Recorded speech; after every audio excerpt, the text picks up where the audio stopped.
Welcome students,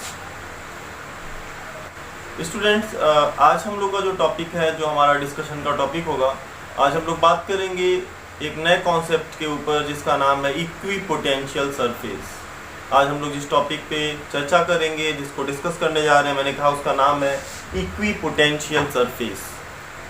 तो students, equipotential surface के नाम से ही आपको क्लियर होगा कि इक्विपोटेंशियल, जो यहाँ पे नाम लिया गया इक्विपोटेंशियल, तो इक्विपोटेंशियल का मतलब है इक्वल पोटेंशियल। एक ऐसा सरफेस हम इमेजिन करेंगे जिस सरफेस के हर पॉइंट पे जो पोटेंशियल की वैल्यू हो वो इक्वल हो, कांस्टेंट हो। तो ऐसे सरफेस को हम लोग स्टूडेंट यहाँ पे इक्विपोटेंशियल सरफेस बोलेंगे। क्या ज़रूरत पड़ी एक ऐसे सरफेस की इमेजिनेशन की जिस पे हर जगह पोटेंशियल इक्वल हो? तो इसका आपको स्टूडेंट्स कॉन्सेप्ट तभी क्लियर होगा इस क्लास के एंड में।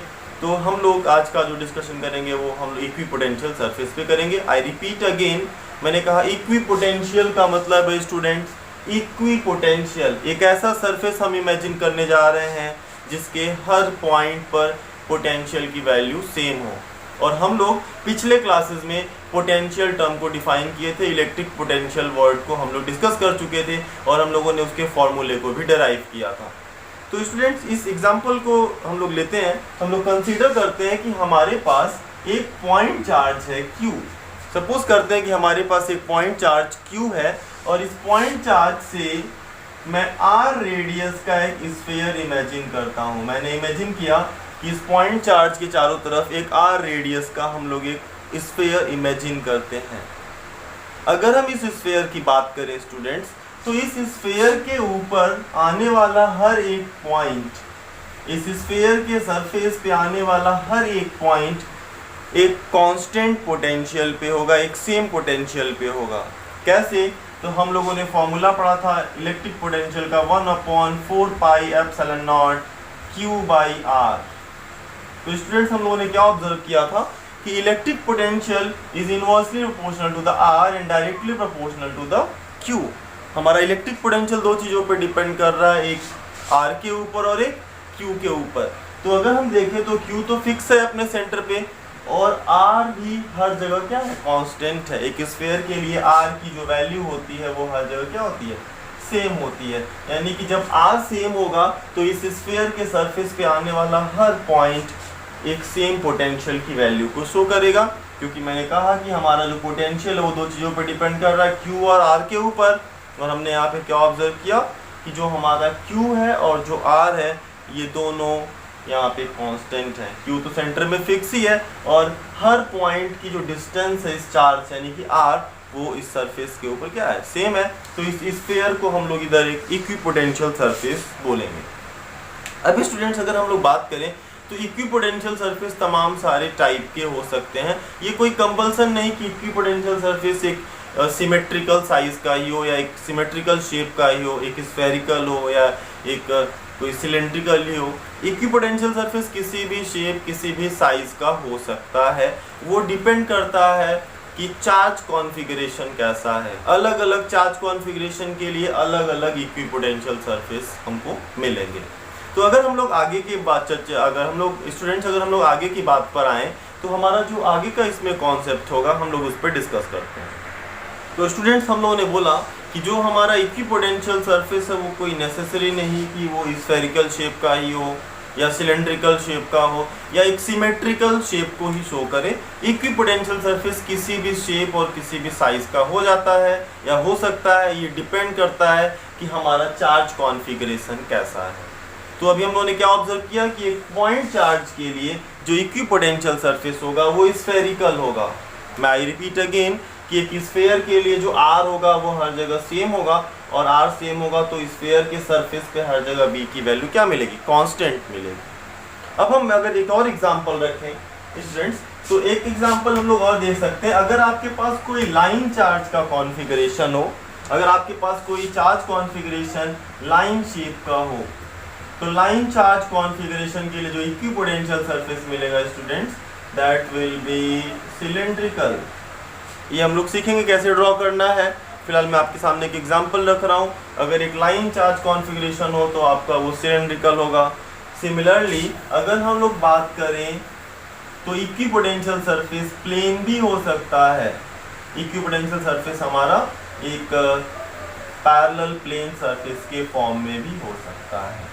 तो इक्विपोटेंशियल सरफेस का कोई एक डेफिनेट साइज है, कोई शेप नहीं, वो अलग अलग चार्ज कॉन्फ़िगरेशन के लिए अलग अलग इक्विपोटेंशियल सरफेसेस बनेंगे। अब हम स्टूडेंट बात करते हैं कि इक्विपोटेंशियल सरफेस की कुछ प्रॉपर्टीज के ऊपर हम लोग डिस्कस करेंगे। तो इक्विपोटेंशियल सरफेस की जो पहली प्रॉपर्टी स्टूडेंट्स हम लोग बताएंगे यहाँ पे, इक्विपोटेंशियल सरफेस की फर्स्ट प्रॉपर्टी होगी कि कभी भी दो इक्विपोटेंशियल सरफेसेस एक दूसरे को इंटरसेक्ट नहीं करेंगे। मैंने कहा कि two equipotential surfaces can never intersect each other. कभी भी दो इक्विपोटेंशियल सरफेसेस एक दूसरे को इंटरसेक्ट नहीं करेंगे। हम लोग इमेजिन करते हैं कि एक ये इक्विपोटेंशियल सरफेस है जिसका पोटेंशियल है V1 और ये एक इक्विपोटेंशियल सरफेस है जिसका पोटेंशियल है V2। तो स्टूडेंट्स कभी भी ये दोनों पोटेंशियल या दोनों इक्विपोटेंशियल सरफेस एक दूसरे को अगर इंटरसेक्ट करते हैं तो होगा क्या कि पॉइंट ऑफ इंटरसेक्शन पे एक कॉमन पोटेंशियल लेना पड़ेगा जो कि हमारे इस रूल को या हमारे इस डेफिनेशन को सेटिस्फाई नहीं करता। क्यों? क्योंकि अलग अलग इक्विपोटेंशियल सरफेस होंगे तो दोनों का एक कॉमन पोटेंशियल पॉसिबल नहीं है। तो फर्स्ट प्रॉपर्टी हम लोगों ने कहा कि two equipotential surface can not intersect each other. हम लोग दूसरी इक्विपोटेंशियल सरफेस की प्रॉपर्टी को डिस्कस करते हैं स्टूडेंट्स। जो हमारा सेकेंड इक्विपोटेंशियल सरफेस का प्रॉपर्टी होगा वो ये होगा कि जो इक्विपोटेंशियल सरफेस होता है क्योंकि उसके हर पॉइंट पे पोटेंशियल की वैल्यू सेम है, V1 will be equal to the V2। तो अगर हम देखें तो दो पॉइंट्स के बीच between the two different points अगर हम पोटेंशियल डिफरेंस निकालें डेल्टा V तो वो कितना मिलेगा? 0। क्योंकि यहाँ पे जब हम पोटेंशियल का डिफरेंस करेंगे तो वो 0 आएगा because these two points are at the same potential. तो चूंकि यहाँ पे पोटेंशियल डिफरेंस हमारा 0 है तो स्टूडेंट्स हम लोग यहाँ पे बोलेंगे कि दो पॉइंट्स के बीच एक चार्ज को मूव करने में पॉइंट 1 से पॉइंट 2 पर एक चार्ज को ले जाने में जो वर्क डन होगा वो 0 होगा। क्यों? क्योंकि हम लोग पढ़ चुके हैं already W is equal to Q into delta V। Work done to move a charge from one point to another is equal to Q into delta V। Q तो ठीक है, हमने Q कोई भी एक चार्ज कॉन्फ़िगरेशन कंसीडर किया, but delta V यहाँ पे क्या हमारा 0, तो यहाँ पे डेल्टा V 0 होगा तो वर्क डन क्या होगा? 0 होगा।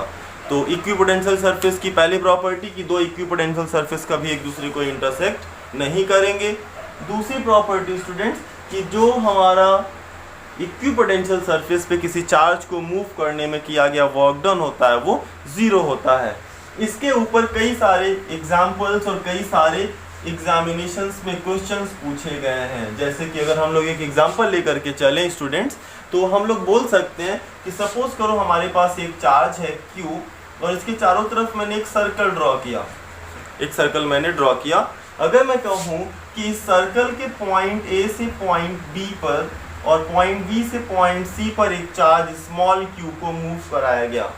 I repeat again, we move a test charge q from point A to point B and then point B to C, then find the net work done. Then answer will be 0 because there is no potential difference between point A, B and C because all these 3 points are at same potential and this surface can be considered as a equipotential surface. तो यहाँ पे potential का difference नहीं है तो हम बोलेंगे कि यहाँ पे चूंकि डेल्टा V हमारा 0 है, hence since W is equal to Q into delta V then W will be 0. तो अगर हम एक सर्कल पे एक बॉडी को, एक चार्ज बॉडी को घुमाएं या मूव कराएं तो वर्क डन हमारा कितना मिल रहा है? 0, जिसके सेंटर पे एक चार्ज रखा गया हो। तो एक एग्जांपल हमने लिया। अब स्टूडेंट्स हम लोग नेक्स्ट प्रॉपर्टी पे आते हैं। तो हमारी एक इम्पॉर्टेंट प्रॉपर्टी ये थी कि एक इक्विपोटेंशियल सरफेस पे जो वर्क डन होता है वो हमारा 0 होता है। हम लोग थर्ड प्रॉपर्टी पर आते हैं स्टूडेंट्स। हमारी थर्ड प्रॉपर्टी है कि जो इक्विपोटेंशियल सरफेस है, for any equipotential surface electric field lines are perpendicular to that surface. किसी भी इक्विपोटेंशियल सरफेस के लिए जो इलेक्ट्रिक फील्ड लाइंस होती हैं वो परपेंडिकुलर होती हैं। और मैंने आपसे इसको एक बार ऑलरेडी पहले मैंने डिस्कस भी किया था। मैंने कहा था कि एग्जाम्स में ये क्वेश्चन लिखता है कि electric field lines are perpendicular to the equipotential surface. ये सरफेस इक्विपोटेंशियल सरफेस है और इलेक्ट्रिक फील्ड लाइन उसके परपेंडिकुलर दिखाई गई है। तो पूछता कि वाई, ऐसा क्या है? तो इसको एक्सप्लेन करना स्टूडेंट्स बहुत आसान है। सपोज करो अगर ये इलेक्ट्रिक फील्ड लाइन यहाँ पे परपेंडिकुलर नहीं होती, कोई एंगल थीटा बनाती, तो उस केस में इस इलेक्ट्रिक फील्ड लाइंस के दो कंपोनेंट होते, E sine theta and horizontal component will be E cos theta. और हमने यहाँ पे क्या देखा कि एक हॉरिजॉन्टल में कंपोनेंट आ गया ई कॉस थीटा, जो यहाँ पर रखे गए चार्ज के ऊपर फोर्स लगाएगा। बिकॉज जब भी कोई चार्ज आप रखते हो तो इलेक्ट्रिक फील्ड की वजह से उसके ऊपर फोर्स लगता है और इसकी वजह से वो चार्ज इस सरफेस पे मूव करेगा और उसके ऊपर वर्क डन होगा। लेकिन अभी इसके जस्ट प्रीवियस पॉइंट में आपने कहा कि इक्विपोटेंशियल सरफेस पे किया गया वर्क डन कितना होता है? 0 होता है। तो मैं फिर से रिपीट करता हूँ, जो दूसरी प्रॉपर्टी थी वो कहती है कि इक्विपोटेंशियल सरफेस पे जो वर्क डन है वो 0 है। अगर आप उस पर एक चार्ज को मूव कराते हो तो नेट वर्क डन हमारा 0 मिलेगा। और यहाँ पे जो थर्ड प्रॉपर्टी वो कहता है कि हमारा जो इलेक्ट्रिक फील्ड लाइंस हैं, किसी भी इक्विपोटेंशियल सरफेस पे जो इलेक्ट्रिक फील्ड लाइंस होती हैं वो क्या होती हैं? परपेंडिकुलर होती हैं। अगर ऐसा नहीं होता तो क्या होता? तो जो नेट वर्क डन 0 था वो नहीं होता फिर। तो third property, electric field lines are perpendicular to the equipotential surface. और इसका हम लोग यूज करके हम ढेर सारे इक्विपोटेंशियल सरफेस को हम लोग ड्रॉ करेंगे। अभी मैं कुछ एग्जांपल्स लेके बताता हूँ स्टूडेंट्स। तो प्रॉपर्टी नंबर 3 हो गया कि electric field lines equipotential surface के परपेंडिकुलर होती है। पॉइंट नंबर 4 कहता है कि जो हमारा इक्विपोटेंशियल सरफेस हम जब भी ड्रॉ करेंगे, सपोज करो स्टूडेंट्स मैंने इक्विपोटेंशियल सरफेस ड्रॉ किया, तो मैंने इक्विपोटेंशियल सरफेसेस के बीच में यहाँ पे डिफरेंस दिखाया है। इधर के इक्विपोटेंशियल सरफेसेस क्लोज दिख रहे हैं और जैसे जैसे मैं आगे बढ़ रहा हूँ इक्विपोटेंशियल सरफेस के बीच की डिस्टेंस को इंक्रीज किया है मैंने। तो ये बता रहा है कि जिस प्लेस पे सरफेसेस क्लोज होंगे, कौन से सरफेसेस? इक्विपोटेंशियल सरफेसेस, उस प्लेस का इलेक्ट्रिक फील्ड स्ट्रॉन्ग माना जाएगा। और जिन प्लेसेस पे हमारे इक्विपोटेंशियल सरफेसेस के बीच गैप इंक्रीज करेगा वहाँ का इलेक्ट्रिक फील्ड वीक माना जाएगा। तो हम कह सकते हैं कि जब भी हम इक्विपोटेंशियल सरफेस को ड्रॉ करेंगे तो स्ट्रॉन्ग फील्ड वाले प्लेस पे इक्विपोटेंशियल सरफेस को हम लोग क्लोज रखेंगे और जो वीक फील्ड वाला प्लेस होगा उधर हमारा इक्विपोटेंशियल सरफेस क्या होगा? थोड़ा सा अपार्ट रखा जाएगा। जैसे अगर हम लोग एक इक्विपोटेंशियल सरफेस ड्रॉ करें तो उसको ड्रॉ करने का मैं एक छोटा सा एग्जांपल लेके दिखाता हूँ स्टूडेंट्स। हम लोग एक इक्विपोटेंशियल सरफेस ड्रॉ करने जा रहे हैं फॉर अ डाइपोल। एक हम डाइपोल के लिए इक्विपोटेंशियल सरफेस ड्रॉ करेंगे स्टूडेंट्स। सपोज करो ये हमारा डाइपोल का पॉजिटिव चार्ज है और ये हमारे डाइपोल का एक निगेटिव चार्ज है और हम चाहते हैं कि इस चार्ज कॉन्फ़िगरेशन के लिए एक इक्विपोटेंशियल सरफेस ड्रॉ किया जाए। तो इस चार्ज कॉन्फ़िगरेशन के लिए इक्विपोटेंशियल सरफेस आप ड्रॉ करने के लिए आप वो दो रूल्स याद रखेंगे, rule number 3 and 4। Rule number 3 कहता है कि जो इलेक्ट्रिक फील्ड लाइंस होंगी हमेशा वो इक्विपोटेंशियल सरफेस के साथ परपेंडिकुलर होंगी। और रूल नंबर 4 कहता है कि जब भी इक्विपोटेंशियल सरफेस ड्रॉ करना तो जहाँ का फील्ड स्ट्रांग होगा वहाँ पे इक्विपोटेंशियल सरफेसेस को आप क्लोज ड्रॉ करना, जहाँ का भी फील्ड वीक होगा वहाँ की इक्विपोटेंशियल सरफेस को हम थोड़ा सा अपार्ट रखेंगे स्टूडेंट्स। तो हम लोग उसी पे बात करते हैं। तो स्टूडेंट्स इस डाइपोल के कॉन्फ़िगरेशन के लिए हम लोग इक्विपोटेंशियल सरफेस को ड्रॉ करते हैं। तो ड्रॉ करने के लिए सबसे पहला रूल कि हम लोग इलेक्ट्रिक फील्ड लाइंस को ड्रॉ कर लेते हैं। Electric field lines start from positive and ends to the negative charge. सबसे पहले आप इलेक्ट्रिक फील्ड लाइंस को ड्रॉ कर लो, तभी आपको इक्विपोटेंशियल ड्रॉ करना समझ में आएगा।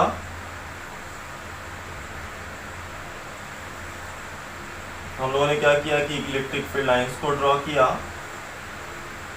आप लोगों ने पढ़ रखा है कि electric field lines positive charges से बाहर निकलती हैं और नेगेटिव में एंटर करती हैं।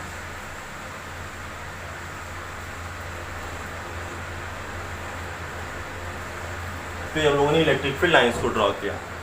अब स्टूडेंट्स सबसे पहले आप चेक करो कि फील्ड की वैल्यू किधर स्ट्रांग होगी और किधर वीक होगी। तो देखो अगर हम दो चार्जेस के बीच में देखें तो देखो पॉजिटिव का फील्ड अवे और निगेटिव का फील्ड उसके टूवर्ड्स, ये दोनों फील्ड सेम डायरेक्शन में हो जा रहे हैं। कहाँ पे? इन दोनों चार्जेस के बीच में, क्योंकि अगर बीच में देखो तो पॉजिटिव का फील्ड अवे और नेगेटिव का फील्ड उसके टूवर्ड्स, और ये दोनों फील्ड चूंकि सम अप हो रहे हैं तो हम बोल सकते हैं कि इधर बीच वाला फील्ड क्या होगा? स्ट्रॉन्ग माना जाएगा।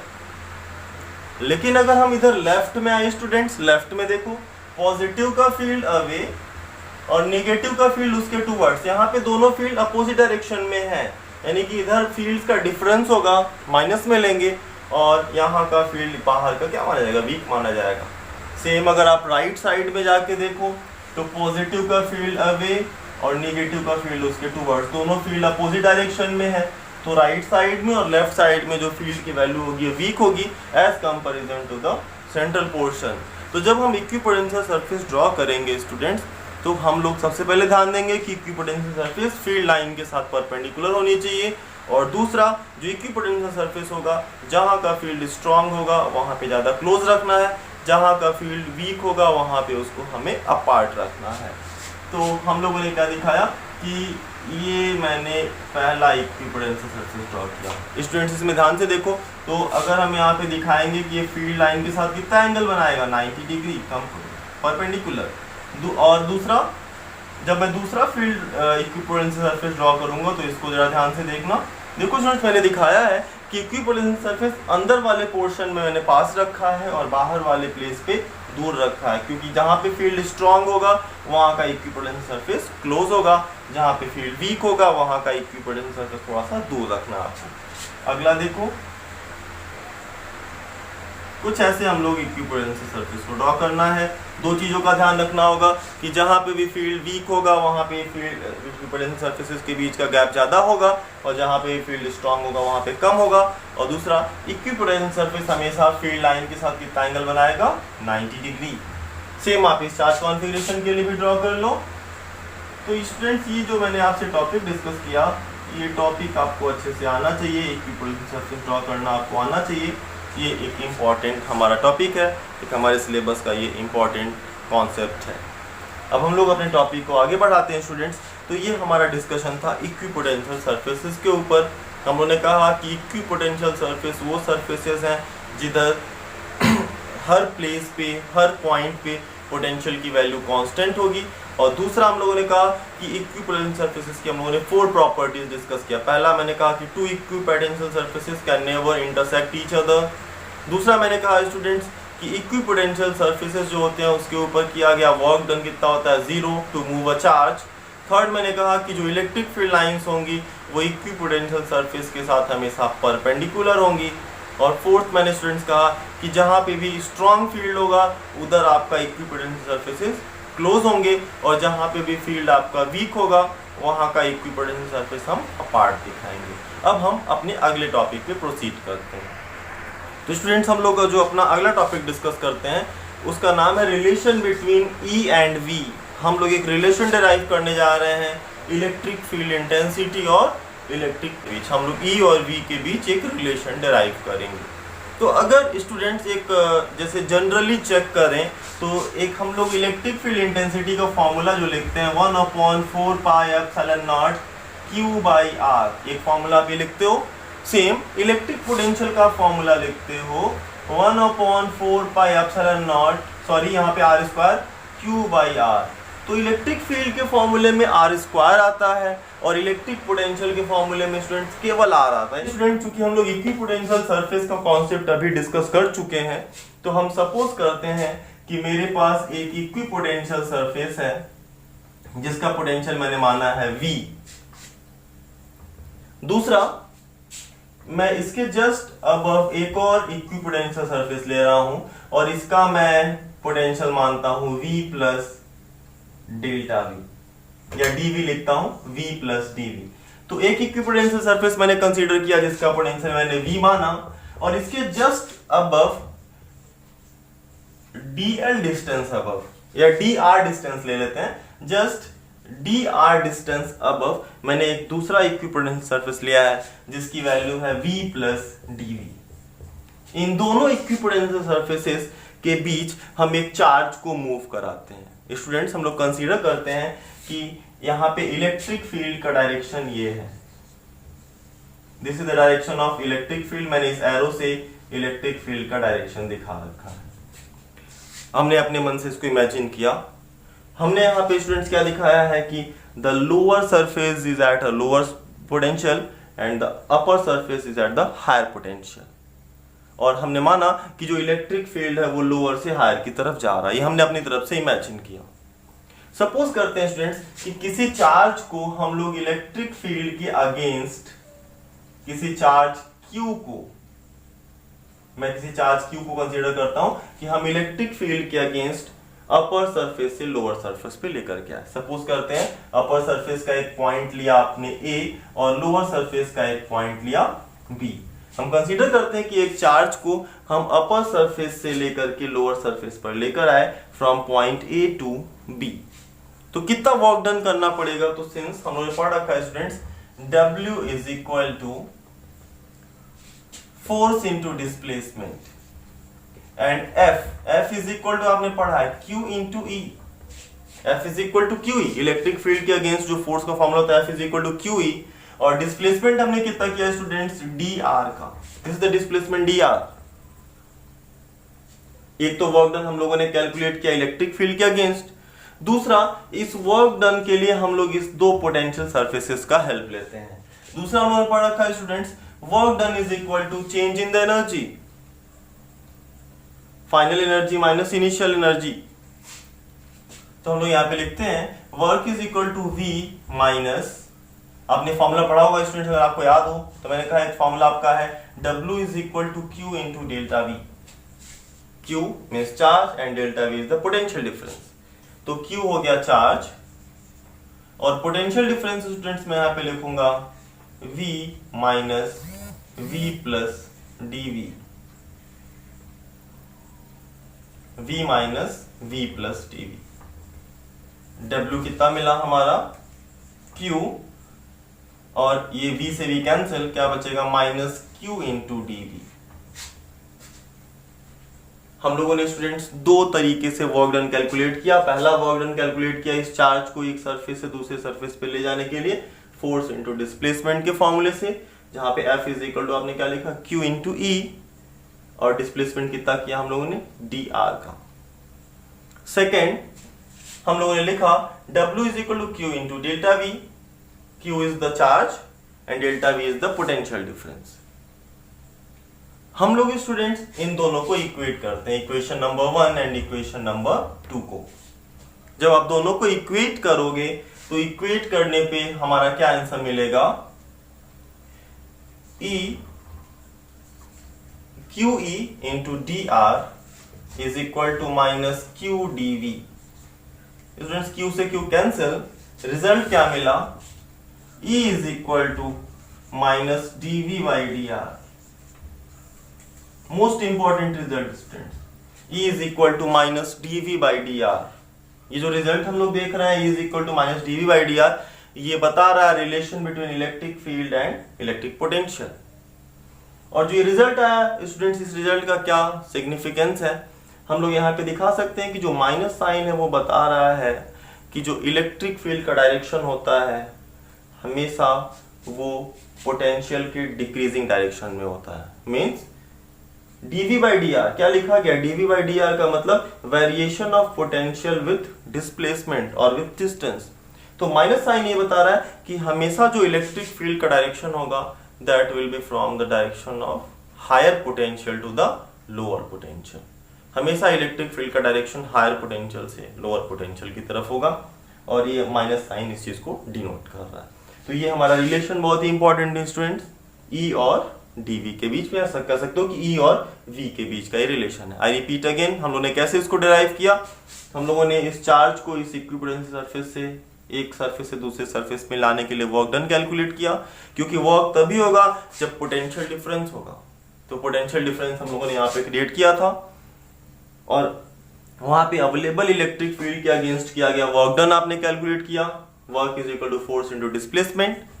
फोर्स मतलब QE, डिस्प्लेसमेंट मतलब dr, और यहाँ पे हम लोगों ने सेम वर्क डन कैलकुलेट किया उसके चेंज इन एनर्जी से W is equal to Q into delta V, जहाँ पे डेल्टा V था दोनों का पोटेंशियल डिफरेंस।